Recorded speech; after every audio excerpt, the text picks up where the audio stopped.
So one type of potential exchange I wanted to ask you about is buying land that you could potentially build self-storage on or any other kind of commercial property. Or what if you were to buy a existing self-storage facility and then expand that facility? Could you use 1031 exchange proceeds in either example to build more property? Absolutely. I put great in quotes, there's a great solution. There is a solution in the code. It's only great when it works, and there are a lot of limitations that make them fairly rare. But of course, they're hugely beneficial when it works. It's even more feasible typically outside the city limits where you have less regulations. But because people come to us all the time and they say, well, I'm selling something for $5 million, and but I hadn't found another $5 million building I want. I found $1 million piece of property that I want to add a $4 million improvement on, and so it sounds like that could match up.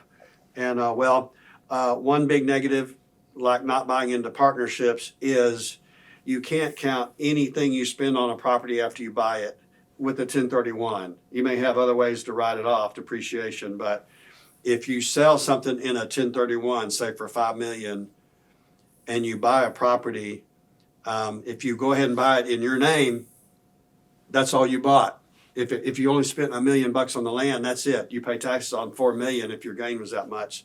But in the relatively rare case where you can have everything ready to go to build a hotel or maybe expand many warehouses, that's probably easier, especially I guess some of them are a little more out of the city limits. But so if you can be ready to go, it's another parking arrangement like a reverse. Because again, you can't count any improvements you make after you buy it. So what does that mean? That means when you sell your property and we hold your $5 million, we have to have already formed a new LLC that we own. And we will spend $1 million of your money on this property, and we'll lease it to you. And if you're ready to go and you start building improvements, then by day 180, we can transfer this to you, and you get to count the cost of the land and the cost of improvements that you made in 180. So it only works when people can do enough in 180 to make it worth it. The great news is your project doesn't have to be finished. You don't have to have a certificate of occupancy. That's the real, yeah, okay. Yeah, you can count what you got Right. done. Okay. And you can't prepay for stuff. But you can, even on the rules, the soft cost of any kind of legal fees and plans, architectural. It doesn't just have to be hard costs. Yeah, it's the cost everything. of the improvements. Yeah, Okay. But you can't count bricks that were just delivered, I think, but not installed, and definitely if it hadn't been delivered. And then you can get into some nuances. That's their CPA, up to their CPA. But we can tell them the rules.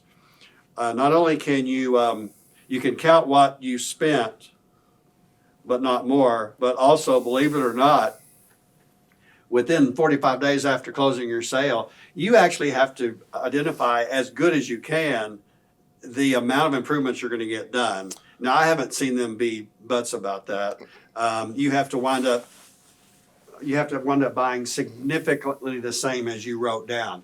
So to set these up, we need all the property descriptions, we need the contracts, we need the closers' names, but also we need a description of the improvements that you think you're going to get done in 180 days and about what they're going to cost. Okay. If you're within any kind of reasonable accuracy, you're fine.